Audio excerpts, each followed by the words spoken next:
and we have to really escalate the noise we make so that we'll be heard.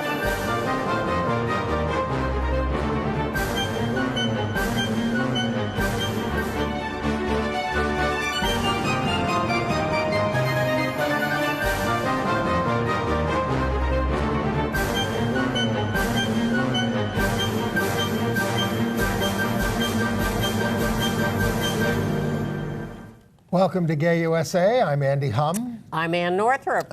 We are taping on the eve of Thanksgiving Day and right before World AIDS Day, and we do have a lot of news for you, including, here's a good story, in Missouri, the Episcopalians elected an out gay bishop who was married to a man, and the bishop was born in Barbados.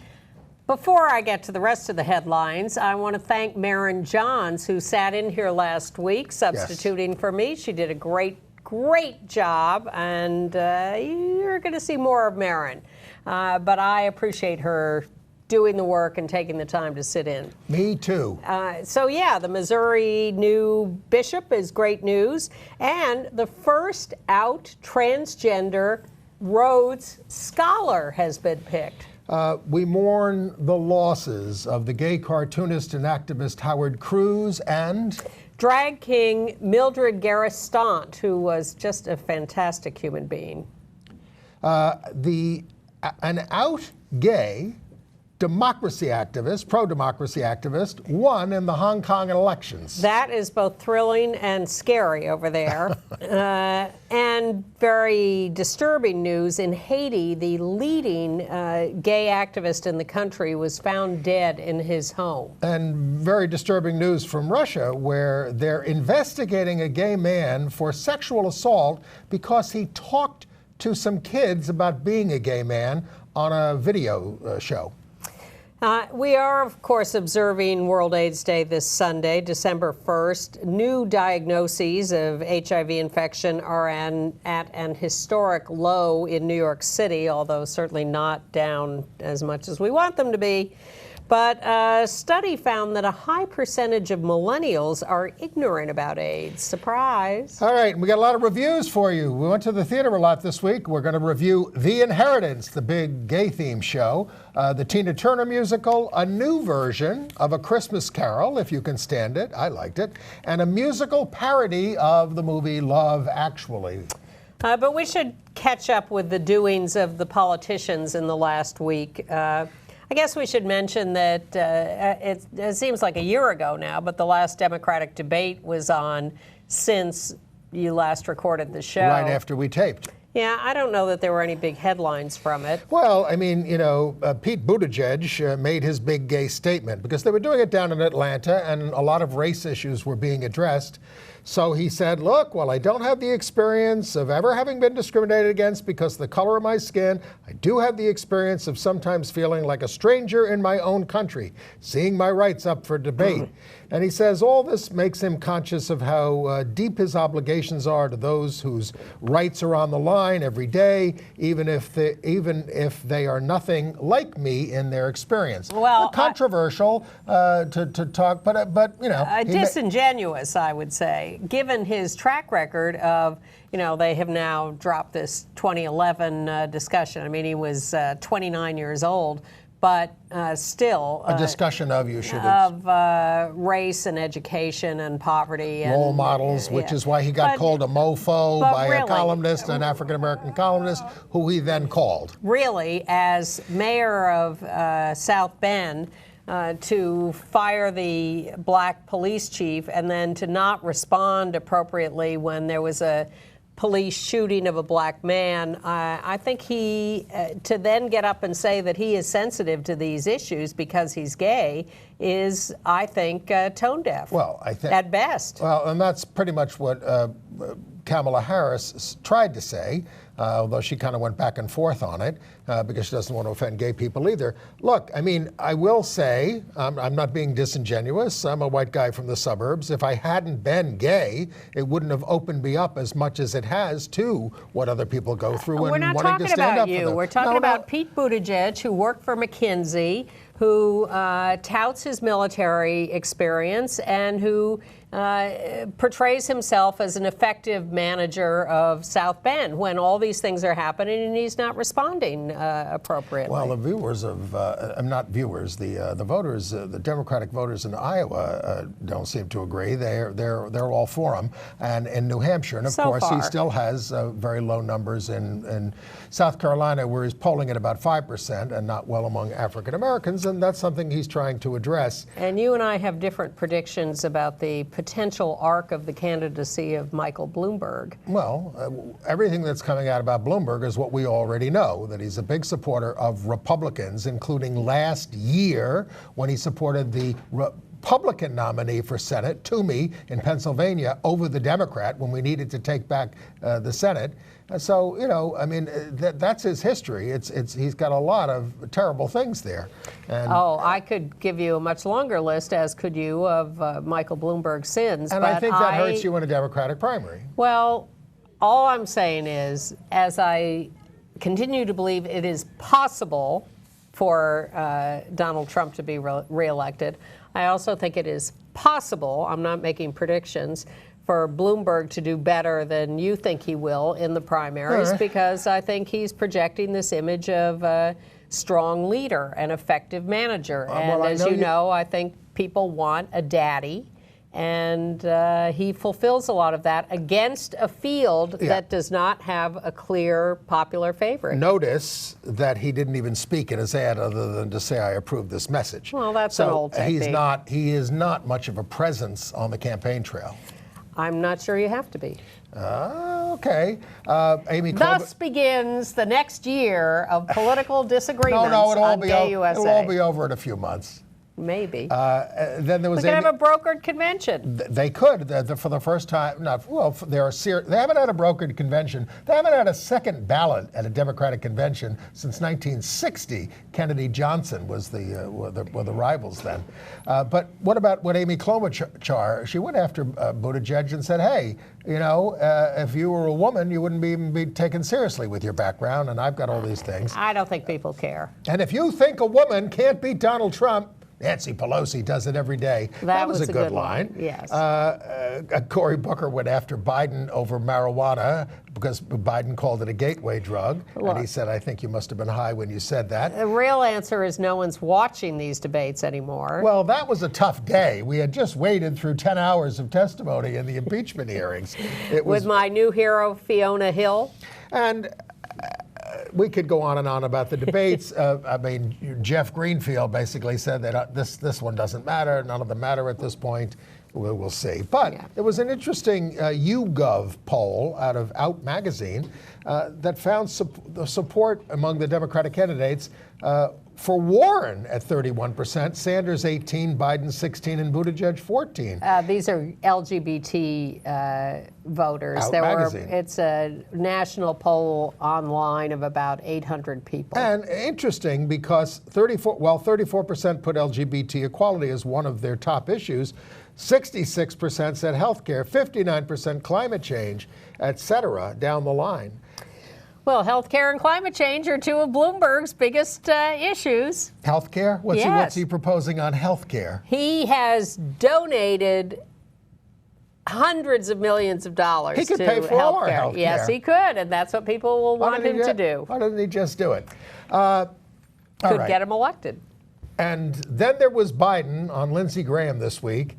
He's about to go down in a way that I think he's going to regret his whole life. And people had a lot of fun with that. Hey, what did you think about Shep Smith this week?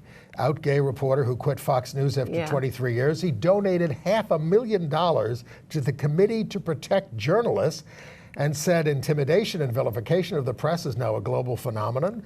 We don't have to look far for evidence of that. It just tells me that he had a really big salary at Fox. He did. Yeah.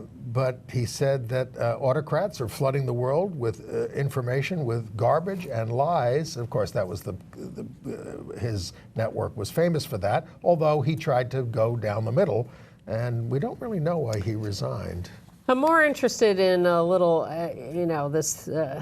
the Trump stuff is fascinating on a daily basis. I'm fascinated to see Giuliani coming up with tire tracks on his back and interested in how far he'll go to fall on his sword for the president. Well, I assume when he says he has an insurance policy, I assume he has a pre-signed pardon in the safe. But I mean, he's just as we're went to start taping today, the story came out about how Giuliani was soliciting business from these Ukrainians that he was trying to get to investigate Biden. So again, we'll see who cares. What I care about is... the Justice Department might even care about that. Well, speaking of the Justice Department, thank you for that segue intro. The LGBT employees at the Justice Department have DOJ Pride have written another letter to Attorney General Barr. This is their second big letter to him. They wrote him one in March to welcome him and announce their presence and ask him to be... Please don't hurt us. Yeah.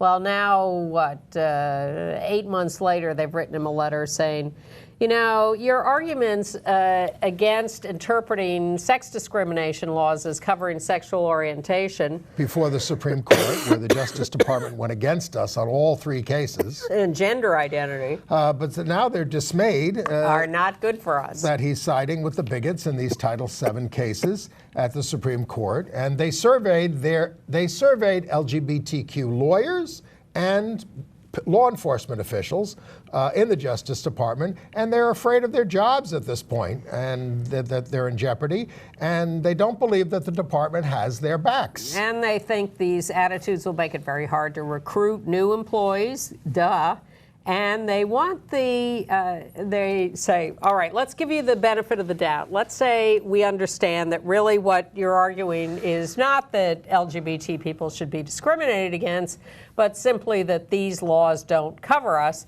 Well, then we'd like you to commit to supporting new laws like the Equality Act that will institute federal non-discrimination guidelines. Which the Trump administration opposes. Absolutely. Openly. And Attorney General Barr has not shown any appetite for doing anything but manipulating the situation on behalf of his great friend, Donald Trump, who put him in that job. But they're trying. Now, you know, I don't know why you're being so negative about the president when he is the chosen one, according to Rick Perry. I mean, this was you know, over the top even for these guys. Perry said, he's the energy secretary, that his God has used imperfect people all throughout history, like Saul and Solomon. Trump has the support of 65% of white evangelicals. They are reviving basically a legend about the last world emperor. Charlemagne used to be one of them, even though he slept with his daughters and his sister. The person has to be proud, combative, and sexually impure, but beloved by his God because of his imperfections.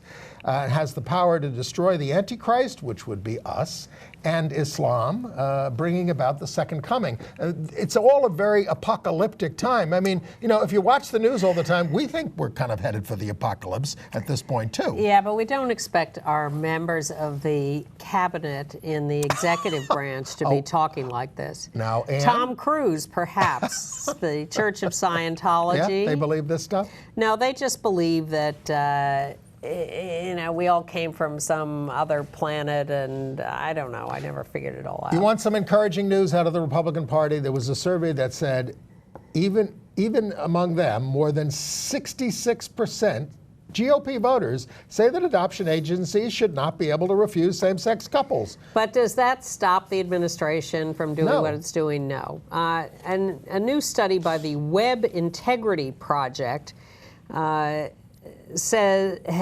lists how LGBT language is being deleted from all government websites.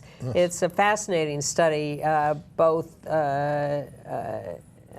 you know, lots more religious freedom language, resources removed, guidelines, of course, we know are removed. And ProPublica has come out with a new study, or a list of about 35 ways the administration is cutting back on guidelines. We know about 135 more.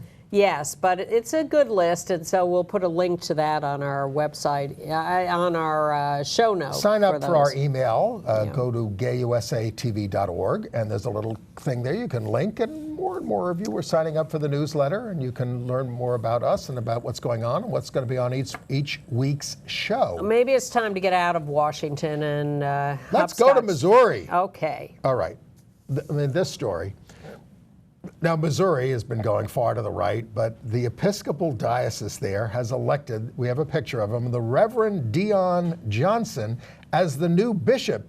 He's a Detroit area priest with a husband and two foster kids. We have another picture of him there with his husband when they were getting married. He emigrated to New York from Barbados when he was 14. His husband is Giovanni Osano Vasquez Johnson. And it's just, the fact that this is happening right there in the heartland is very, very encouraging. And that's not the only good story from Missouri.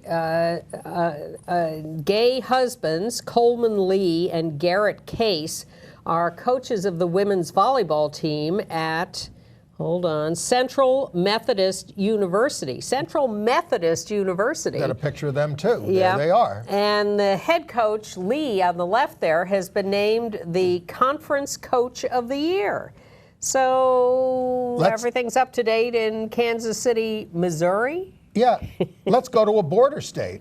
The first out transgender Rhodes Scholar is Hera J. Brown out of the University of Tennessee. Her undergraduate work was on Which border is that? with the Confederacy. Okay.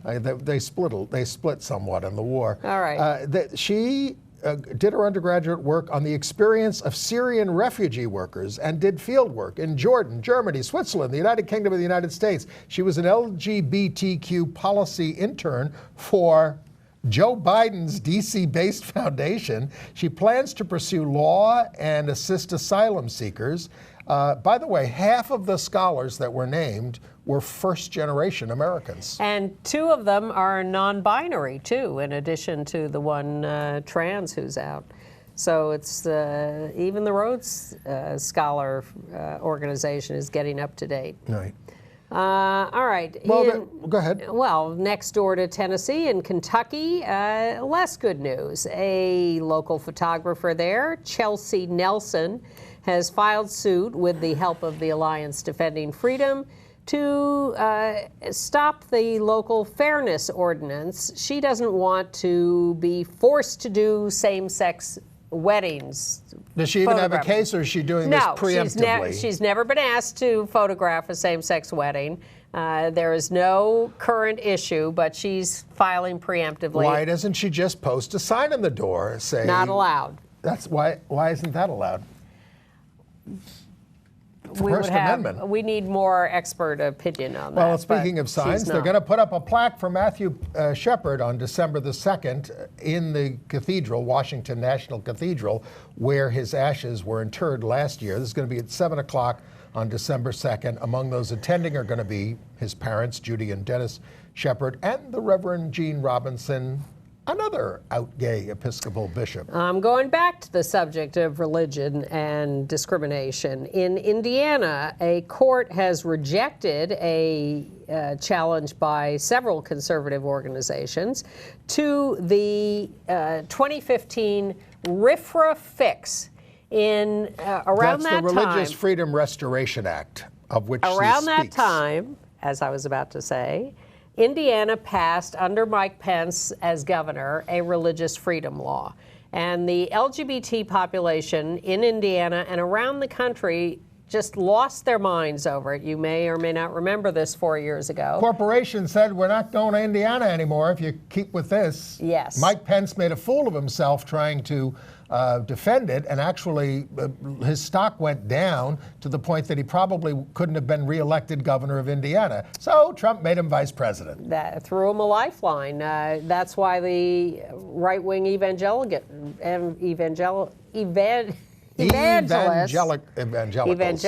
are so wedded to Trump, because he rescued the career of Mike Pence, who was a devoted supporter of their cause.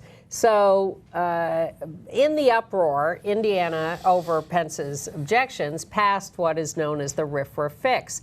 And what it said was that those 4 cities in Indiana that already had non-discrimination laws that included sexual orientation and gender identity could maintain those laws even though the state was passing this Religious Freedom Restoration Act. So the right wing went to court to challenge that fix and try to establish that those cities could not maintain their non-discrimination laws.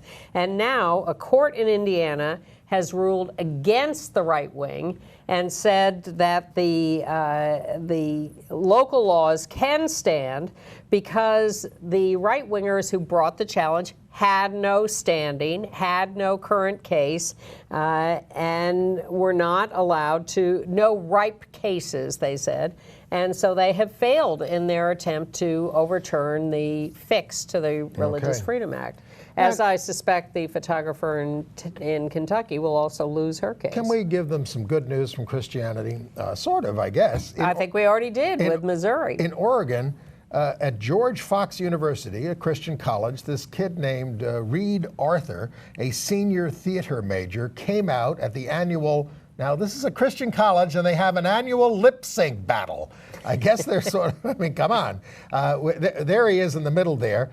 He sang first to Taylor, not sang, but lip synced to Taylor Swift's Ready for It, and then You Need to Calm Down. He wore a t-shirt with rainbow strings to come out. He got a standing ovation, a $500 prize that he says he's going to donate to LGBT organizations. And Taylor Swift tweeted that she was honored.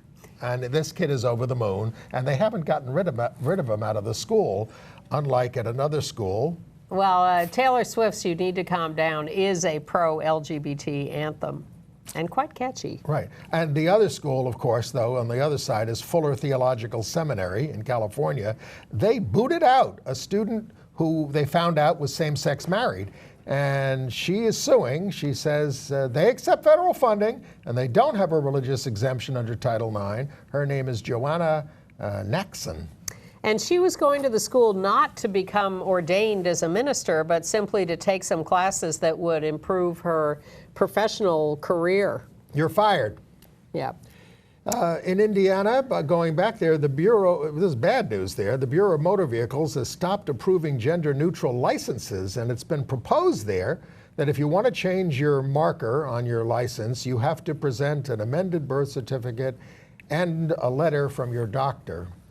In good news, Williamsburg, Virginia, LGBTQ staff at Williamsburg, the, what's the name of the old colony? William and Mary? No. What are you talking about? The historic Williamsburg. Yeah, historic Williamsburg. Yeah, they have provoked research on LGBT colonial history, and that's going to become part of the display at Colonial Williamsburg. That's what it is. Who they got?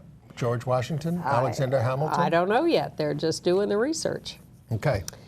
In Colorado, the Transgender Law Center is suing the Department of Corrections because trans women are locked up with men in prisons. 170 of them. Suffer horrifying abuse, assault, and their gender dysphoria is going untreated. So they are filing what they hope will be a landmark lawsuit to help trans women incarcerated all over the country. Why doesn't the gay governor just settle it?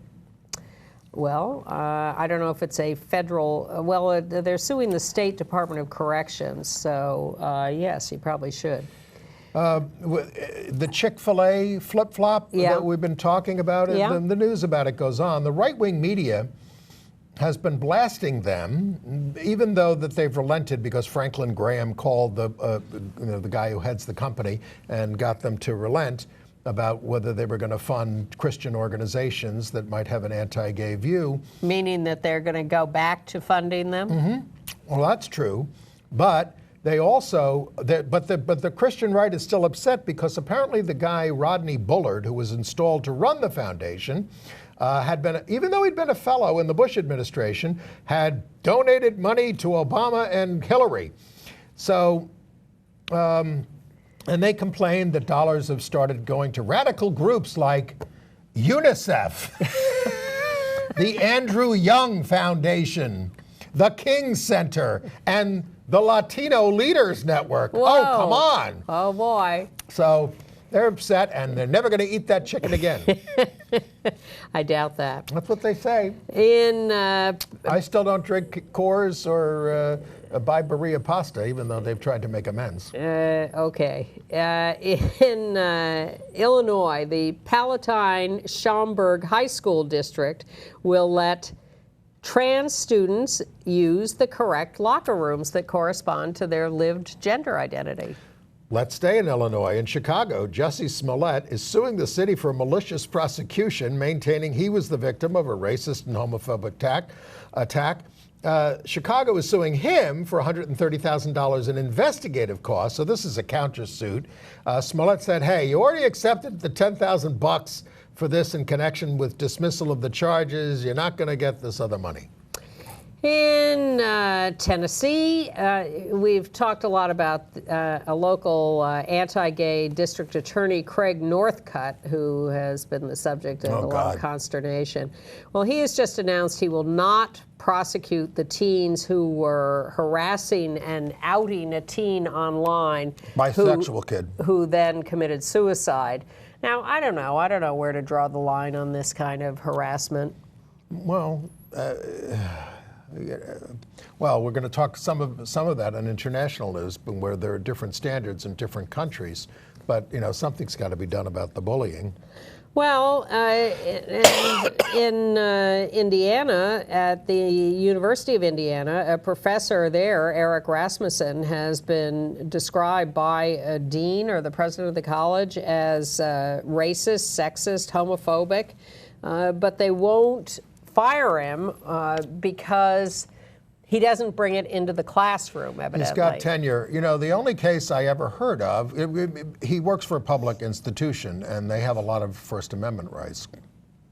And they say we will identify him by these racist, sexist, and homophobic tweets he puts out in his private social media. We will warn students about him, and we will keep an eye on him and say that if he does any of this in the classroom, we will come after him. But until he does, we cannot fire him or the only case I know employment. of a teacher being fired for outside advocacy, it was a guy who taught at Bronx Science. He was a science teacher, and he was the head of NAMBLA, North American Man-Boy Love Association, and this was all found out, and they just found it so disruptive. No kid would go into his class that even the civil libertarians said to fire him. By the way, so on the subject of civil liberties, my friend David Kirby has a book out called When They Come For You, and I can recommend this. It is harrowing, all kinds of civil liberties just being run over by our government. If you watch this show, you know about these things, but he's got some stories in here about the power of the police, et cetera, and it includes a lot of LGBT stuff. David Kirby's When They Come For You. On the other hand, if you are one of Trump's favored people, you can get away with anything. You saw the stories last week of the 3 members of the military who'd been pardoned by Trump. Well, one of them was this guy I've been following on the HBO series Leavenworth, Lieutenant Clint Lawrence. He was on his 3rd day commanding a squadron in Afghanistan. And it was pointed out to him there were 3 guys, Afghanis, on a motorcycle, and he said, shoot them. And his platoon said, no, we don't have any proof that they're doing anything. Shoot them. And they ended up shooting them, killing 2. And sure enough, they were civilians without any weapons or anything or any evidence they were doing anything wrong. And so he was prosecuted. His platoon all testified against him and then participated in this 5-part documentary talking about how wrong he was and how shameful he was. And then along comes Trump and pardons him. Among other war criminals that he pardoned this week. And the military is rebelling, But what I want to know is, he does have a lot of solid supporter and a lot of military people and ex-military people. When they hear things like this, which is against everything they supposedly stood for when they were in the service, honor and everything else, why do they stick with them? Why at that point? Look, the man is a monster and a moron. Why does anyone stick with him? Because they have rationalized this as this is the strong guy who is the iconoclast that they want. Whatever their reasons are, and because they hate the Democrats. And they look at the Democratic field and they just have contempt for the Democrats. And so they are going to rationalize, they will rationalize anything. Look at this guy, day after day after day, and yet they keep rationalizing. What about Mayor Pete? He's in the military, or was. Not anymore, right. Unless he's in the Guard that I don't know about. Reserves or something. Well, that's one of the things that people like about him. But Clint Lawrence, I was a little surprised that Trump pardoned him on a Friday. The final episode aired on Sunday. There was no mention of the pardon on the final episode. I thought they'd slip in at least a little statement at the end that announced the pardon, but no. HBO, you're not on your toes. Well, I hope they get these criminals. In the Bronx, a man, they didn't say he was a gay man, but he was a man at the East Tremont subway station. He was hit with a lot of homophobic slurs, beaten with a hammer, and thrown onto the train tracks on November 15th at 1 a.m. But he managed to escape with only minor injuries, and it's being investigated as a hate crime. I hope they have some footage there. I think it's time for us to honor and remember the great heroes we lost this week. Yes. First, Howard Cruse. You want to talk about Howard? Howard Cruse was a gay cartoonist. He did cartoons, a cartoon called Wendell, which was in the gay newspapers back in the day, and it added humor and had a great activist spirit in it. He was the creator of the graphic novel Stuck Rubber Baby, and he was the founder of Gay Comics back in 1980. A sweet guy, dead at 75 of cancer, survived by his husband, who was a great gay activist named Ed Cedarbaum. Baby was about a young gay man growing up in the South in the 60s, learning to fight for himself and for racial justice. It is set for a reprinting in 2020. His work was timely, and it really, no pun intended, it animated our gay lives for decades. And Mildred Garristant, known as Mildred, was a very well-known and beloved drag king. She was in her 40s when she died in Arizona this week, or maybe a little longer ago, and we're just hearing about it. Dread, she said, in addition to coming from Mildred, stood for daring reality every day. She was funny, she was smart, she was sexy. 47 years old. I ran into her years ago at the Lesbian Avengers, where she was a great activist and just a joy to be around. She was everyone describes her as a really sweet person as they're writing about her now. Our friend Carla J. had Dredd as a student and said that she was a talented performer of gender parodies, a daughter of Haitian immigrants, who was a ray of light and kindness. She also performed at the Wow Cafe and at Meow Mix, for those of you who were in New York then and remember that. She had an alternate name, Lightning, at the end of her life. There's going to be an informal remembrance of her at the Wow Cafe next Tuesday, the 3rd, from 8 to 11. And then there'll be a bigger, more formal memorial down the road. We'll let you know about that. Unlamented will be the acid-tongue critic John Simon of New York Magazine and other places, who has died at the age of 94, a notorious homophobe. There was a play in 1985 called The Octet Bridge Club, and it just about a bunch of old ladies playing bridge, and he called it in his column faggot nonsense. Now, this caused a furor. Now, it's the dark days of the AIDS crisis. We're fed up. And this is what New York Magazine, the editor isn't catching this. We had a meeting with Ed Costner was the editor. He gave us a meeting over. He said, look, I'm not firing him, but I hear you. We need to do better. We need to do more coverage of the community. And it did help in terms of that. Of course, as we were leaving the meeting, my friend who was with me goes, He was hovering at the door the whole time, John Sure. Simon, because he was going to get fired. Thank you, Sylvia Miles. Went to her memorial service this past week, who dumped a plate of spaghetti on his head.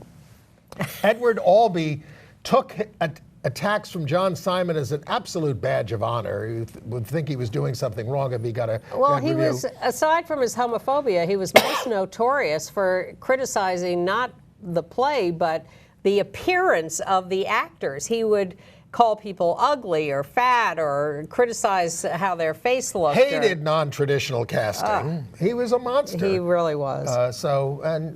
But there he is. All right, better news. Cyndi Lauper has been awarded the first United Nations High Note Global Prize. She works on ending homelessness for LGBT youth through her True Colors United Foundation. This is a new award for musical artists who do social It's justice. going to be presented at her Home for the Holidays concert on Human Rights Day, December 10th. And Grindr for Equality, the social justice or a philanthropic part of Grindr, is giving $100,000 to LGBT organizations and projects in Algeria, Egypt, Lebanon, Mauritania, Morocco, Palestine, and Sudan. Well, I didn't write it down because it was just sort of a general thing, but they say actually that on surveys, attitudes are improving around the world. Well, We're sure. scapegoats and Yeah. people are trashing us. Well, we're going to and give you hurting mixed news now on international news, but our 34-year history of covering this stuff around the world is always about progress. That's just us. Yeah. Okay.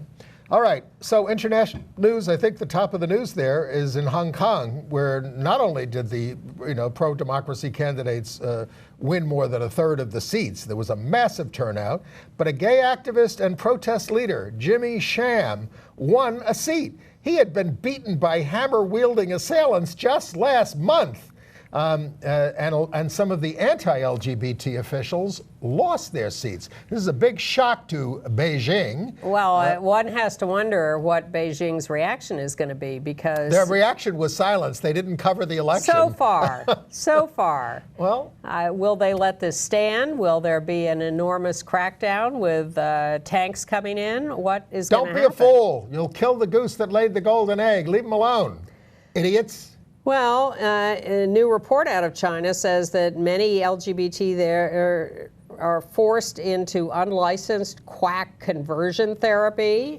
Things are not terribly progressive there. And we're worried about what happened in Haiti. A prominent gay activist, Charlot Judy, was found dead in his home on Monday. He was a member of Courage. The executive director of Courage. An advocacy group for us. And 34 years old. he'd been receiving death threats, but the cause of death is uncertain, so activists down there are demanding an investigation. Yeah. In Indonesia, a bad story, government ministries are rejecting for employment pregnant women, disabled people, and all LGBT workers, saying they want normal people to work for the government. The Human Rights Commission has condemned this policy, but they have very little shame about that. In New Zealand, when a restaurant reviewer found out that the locals were boycotting this restaurant called Salute in Greytown, a little town, because the owners are a gay couple, she wrote it up. Raving about the food, and now because business is booming for the restaurant. Okay. It was rated the best restaurant award from Restaurant Guru, and so homophobia doesn't always pay.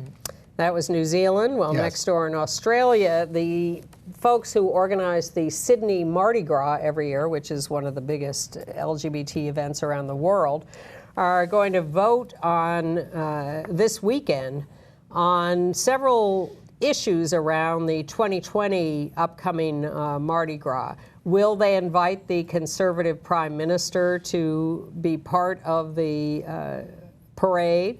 Will they invite police into the parade? And will they keep out corporations with bad records? These are the issues that are going on worldwide. And the thinking is that the organizers are as conservative as elsewhere and will not establish these guidelines, but the fact that the vote is taking place within the organization, it puts them ahead of a lot of places like New York City. They're ratcheting up the homophobia in Malaysia. We talked about people, I think it was men and women being caned. Well, now they've entrapped, they used to only apply this to Muslims in the country. Now they've entrapped and convicted a Vietnamese gay couple. So now there's a travel warning out about Malaysia. The couple was arrested, convicted, and fined just because after being entrapped as a gay male couple.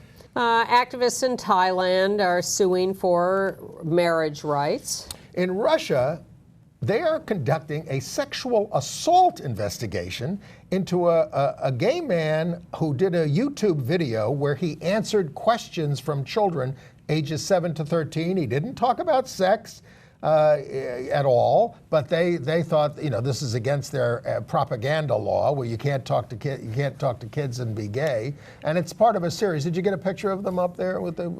We have a picture. Let's see if they get it up there. I mean, there he is. He's 21. He's just sitting there talking to kids. It's part of a whole series on YouTube that they do where they get to ask questions of adults who are in various ways of life. Yeah. We could have been in prison for the rest of our lives if they followed us around when we were doing that in New York City schools. At the Hedrick Martin Institute, one of the reasons it took so long to form an agency for gay youth was because gay adults were afraid of being accused of corrupting children if we had anything to do with them. All right, anything else? AIDS news? I think we should move on because it is World AIDS Day on Sunday. Yes. Sunday, December 1st. In New York City, a couple of things going on. The Whitney Museum will be observing the Day Without Art, as will the LGBT Center. The big event is the annual Out of the Darkness event, starting at 6 p.m. at the AIDS Memorial at 7th Avenue and West 12th Street. And then we're going to go on to St. John's Lutheran Church on Christopher Street after around 7 o'clock. For a reading of names and speakers and whatever, so you can find that information. There are also, I read a reference to something happening at Union Square from noon to 2, but I don't know enough about that. Keep your eyes open. Google World AIDS Day in your locality. Yes. Yes. So in New York, the number of new HIV diagnoses fell below 2,000. We're a city of over 8 million. For the first time since HIV reporting began in 2001. So now it's at 1917 for the year, down 11% from the year before, down 67% from 2001. And the goal is to end the epidemic by 2020. You could say it doesn't look like that's going to happen, but they actually think they can get it below what they call epidemic levels. Or replacement levels, the city or whatever. Is spending. I'm happy these numbers are going down, but almost 2,000 a year in New York City is still an egregious number of new infections. Well, it's been going down. 87% were virally repressed that they looked at, up from that's 81% just since 2014. That's good. City is spending $23 million a year to provide daily PrEP, especially in communities of color. And PrEP is what they're giving credit to for this drastic drop over the last few years. And they're finding that Descovy, the new drug, it works as well as Truvada as PrEP. Well, sure. But less exposure for the kidneys and bones and other organs. Maybe. Truvada can cause kidney problems and bone loss for some people. So, but of course it's enormously expensive. It's all a manipulation by Gilead. Meanwhile, a study at the Veterans Administration has found that veterans are having a hard time getting PrEP. The doctors are ignorant, homophobic, resistant to prescribing PrEP. This is pre-exposure prophylaxis. This is the Truvada or Descovy drug that prevents the HIV virus from taking hold in your body.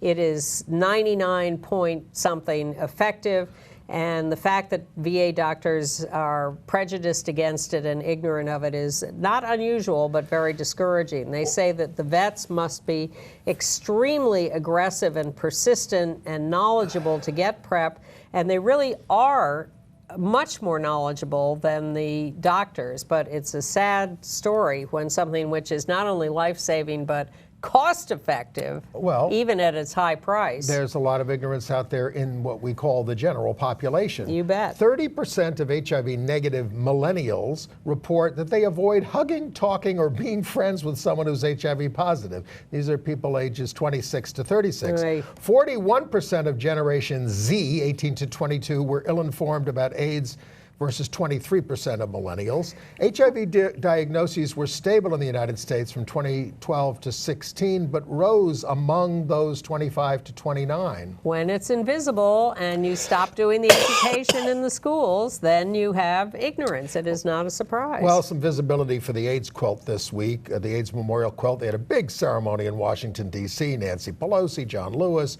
Cleve Jones. They're going to move it to San Francisco under the stewardship of the National AIDS Memorial and the Library of Congress. Well, the papers connected to the NAMES Project AIDS Memorial Quilt will be in D.C. at the Library of Congress, and the quilt itself will move to San Francisco. An AIDS criminalization story. A dance teacher, 30, John Connor III, pleaded guilty to raping a 16-year-old. Well, if you have sex with a 16-year-old, and that's considered Statutory underage, rape. It's statutory rape. This is in Memphis, Tennessee. They met on social media. He didn't tell him he had HIV, supposedly, and he did transmit it, supposedly. He's going to be sentenced on December 20th, and he's up on 2 other charges as well. And if people were more informed about AIDS, particularly young people, and HIV, perhaps they would be able to protect themselves in those kinds of situations. All right. Entertainment news. Well, Showtime is developing a dramedy based on non-binary Jacob Tobia's memoir, Sissy, a coming-of-gender story from North Carolina. Tobia gets a job at the UN, but discovers that far from being a glittering trans paradise, New York City is a trash-filled hell with a side of street harassment. And that's just the UN. Toby's going to co-write and co-produce. Congratulations to Lil Nas X, who got 6 Grammy nominations. He really is sweeping the nation this year. What the hell is Kevin Hart thinking? He's going to do a show about his problems with LGBTQ people and the fallout after he was dumped from the Academy Awards after making homophobic remarks. He's raging against cancel culture. Oh, please. He and Bill Maher, they can do it together. Dolly Parton's got a new Netflix series on heartstrings that's going to have a gay episode called 2 Doors Down, following a gay character, Tyler, at his sister's wedding. Come out, Dolly, please. It's time. There's also a non-binary character. Let's talk about shows? reviewing shows. Well, yes. One I've reviewed positively, and it's closing on Sunday, is Bella Bella with Harvey Fierstein. Your last chance to see that. Yep. Tina Turner. In the canon of jukebox musicals, I would give it a C+, B-. Yeah. It has the except for that last number. Yeah, because they do a couple of numbers, Nutbush City Limits and Proud Mary, as an encore. Full orchestra cast, the energy, whole first fantastic. act, beyond a beautiful opening number when she's a child, which gave me great encouragement. Yes. The whole first act is her getting slammed around by Ike Turner, and I never quite understood. I understand people do put up with things for their careers, but I never quite understood. Stop, Andy. I'm just telling you. But it was... no blaming the victim. But the big surprise was the young girl who played young Tina. She was amazing. She really stole the show, I thought. But the woman who played Tina was terrific. The music, of course, is wonderful. I couldn't get River Deep Mountain High out of my mind for a week. Okay. But it has the usual limitations. Adrienne Warren played her as an adult. Yeah. And she won the Olivier Award for it in London. Yep. And speaking of that, we got an American import from London, the play The Inheritance, the big 2-part gay play, which also won the Olivier Award for Matthew Lopez. It's directed by the great Stephen Daldry, and it boasts, I would say, standout performances by the guy lying down there, especially. who was Samuel H. Levine, and the other two leads, and also John Benjamin Hickey, a veteran actor, as a gay Republican, and Paul Hilton, who plays E.M. Forster, helping young gay men in New York tell their story. And this is loosely based on Howard's End by E.M. Forster. The story is that Matthew Lopez, the author, grew up a young Puerto Rican kid in Pensacola, Florida, and somehow became obsessed with Howard's End and E.M. Forster, and then decided to write this epic 2-part, 6-hour play based on the structure of Howard's End. Yes. So Samuel H. Levine, I think, is worth the price of admission. He plays both a young actor, straight out of All About Eve, and a down-and-out hustler. And that's terrific. But before any caveats, I just want to say I saw how affected. It was mostly a gay male audience. Of course. Well, I mean, they're shooting for more, but how affected these gay men were, of all ages, by this show. And Did you see the same reaction in London when you saw it? More so in London, I would say. I think one of the, if I'm going to say, cover your ears if you don't want to hear this. One of the drawbacks here is they're playing it a little broader for laughs, to get laughs out of the audience and things. I'd get rid of a lot of that stuff. Look, I'd make this into a two and a half hour play, and I think you'd have a good one. But it does affect people. There is one scene at the end of the first play which is just done beautifully and understatedly. A whole bunch of new actors come on the stage, and all they do is say their names. And I won't tell you what happens or why, but the audience is just in tears over this scene, because it does deal with the history of the AIDS crisis. But I'd get rid of some of the stereotypes. It's a great cast, and that's it for The Inheritance. Okay. I'm not sure I know whether you liked it or not. Well, I mean, there's much I love about it. As I said, I mean, Matthew Lopez wrote the whole thing. Yeah. And the fact that he wrote some of these characters who do so much interesting stuff and good stuff is great. All I'm saying is that there's stuff that could be, was not necessary. Pruned. Yeah, prune it a little bit. Okay. Nothing wrong with that. Okay. All right, I really love the new production of A Christmas Carol. It's from the Old Vic in London, now on Broadway. Matthew Warchus directs. Campbell Scott plays Scrooge, but those two kids, they alternate as Tiny Tim, played by kids with cerebral palsy. And I wasn't aware that they had cerebral palsy when they were playing the role, but they were very, very, very touching. And it's I would say, Andrea Martin is in it, LaChanze is in it as the ghosts, and provide a lot of humor. It's very inventive theatrically. Well, I'm happy to hear that, because generally I'm so bored with that story, which I find so annoying. All you have to do is watch the Alistair Sim version, and that moves me every time. Not me.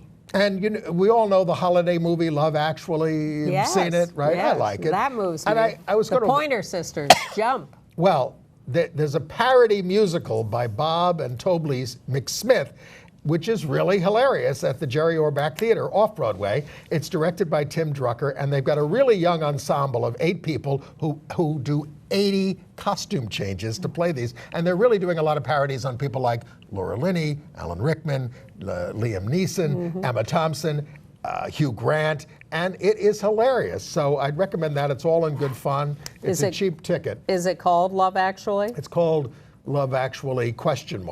And where is it playing? At the Jerry Orbach Theater, right there on 50th Street off Broadway, I think it is. Okay. Well, I found someone new to me this weekend on Saturday Night Live, which I continue to. I tape it. Yeah. I watch the open. I watch excerpts. I watch the news update, and then I basically fast forward through everything else. But they had a new young performer on there who I really didn't know, and generally I fast forward through the performances too, but I wanted to just check her out, a young woman. King Princess, and when I say that, people will say, you haven't heard of King Princess? Well, she's 20 years old, but she's a young lesbian, and very popular these days, and dating the musical director for Lizzo, who's very hot. And she was good. I liked her, King Princess. She comes from a musical family, and I was surprised at how much I liked her. So congratulations to her, and I'm trying to keep up with the young people. Not always successful. It's a struggle. Well, you have to pay attention. Well, I got to hang out with the old people at Sylvia Miles' memorial service, hosted brilliantly by Michael Musto. Yeah. Well, Michael is brilliant. There was certainly a lot of gay angles to it. At one point, Michael talked about going to the Russian tea room with her, and she ordered coffee, and the guy said, "How would you like it?" "I would like it like I like my men." It's an old joke. No, wait a minute.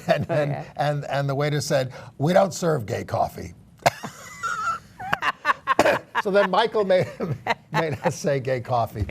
Sylvia Miles was nominated for the Academy Award twice for Best Supporting Actress for Midnight Cowboy, where she was the middle-aged woman at that point in the late 1960s, being picked up by Jon Voight, who thought he was going to get some money out of her. And 6 minutes on the screen, Academy Award nomination, and for 8 minutes in Farewell, My Lovely with Robert Mitchum. And they showed those two clips, and it was just wonderful. She will be so missed. She was, It's nice that your career can be summed up in 2 moderately sized clips that can be shown at your memorial service. Oh, but she worked so hard, and she was in so much stuff.